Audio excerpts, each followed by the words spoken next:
নীল আকাশ জুড়ে সাদা মেঘের ভেলা, তার মাঝে যখন তখন বৃষ্টির ঝাপটা। নদীকূলে কাশফুল জানান দিচ্ছে শরৎ এসেছে। তপ্ত বায়ুর বিদায় আর শীতের আগমনের সন্ধিক্ষণে শরৎ বন্দনা সবখানে। নদীর পাড়ে ফুটে ওঠা এসব কাশবনে এখন শুধুই মানুষের আনাগোনা আর হাসির রোল। Maggi Hot and Spicy Blast, taste of the nation.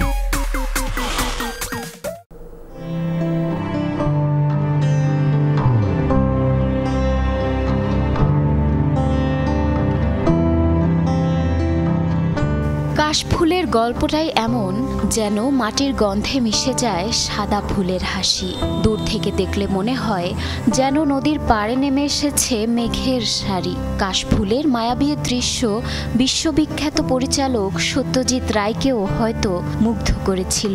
তাই বুঝি পথের পাঁচালীতে অপু দুর্গার কাশফুলে হারিয়ে যাওয়ার দৃশ্য ক্যামেরাবন্দি করেছিলেন তিনি।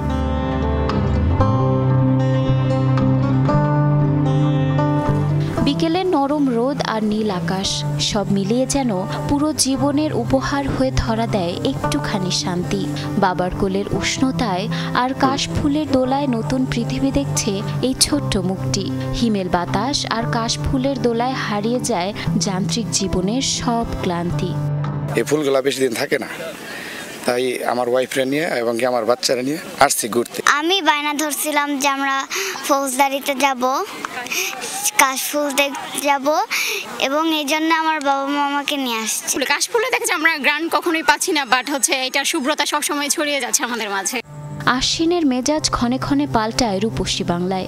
ঋতুপঞ্জিকা কাশের দোলায় ভর দিয়ে জানান দিচ্ছে শরতের অস্তিত্ব। কুড়িগ্রামের চরাঞ্চল আর জামালপুরের ব্রহ্মপুত্রের কূলে ছড়িয়ে থাকা এই কাশবন শুধু প্রাকৃতিক সৌন্দর্যই নয়, এটি যেন শরতের এক নিঃশব্দ কবিতা। এই চরের উপরে উঠলাম, তখন এই সুন্দর কাশফুলিয়াটা দেখে মনটা এমনি ভালো হয়ে গেল। ভাল লাগে এখানে আসতে, নৌকা পার হয়ে আসতে হয়, এই জন্য আরো একটু ভাল লাগে। প্রকৃতি প্রেমীদের কাছে এই সময়টা উৎসবের মতো। নদীর পাড়ে ফুটে ওঠা এসব কাশবনে এখন শুধুই মানুষের আনাগোনা আর হাসির রোল। কেউ হেঁটে বেড়াচ্ছেন একা, আবার কেউ বা বন্ধুদের আড্ডায় ডুবে রয়েছেন শরতের স্নিগ্ধতায়। শহরে যে জীবন, এটা চার দেয়ালের ভিতরে মানুষ থাকতে থাকতে বোর হয়ে গেছে। এখানে আসার পর প্রাণ খোলা, অনেক ভালো লাগছে। এই কাশফুলের মনোরম দৃশ্য আসলে পরিবারের সকলেরই মন কাড়ে।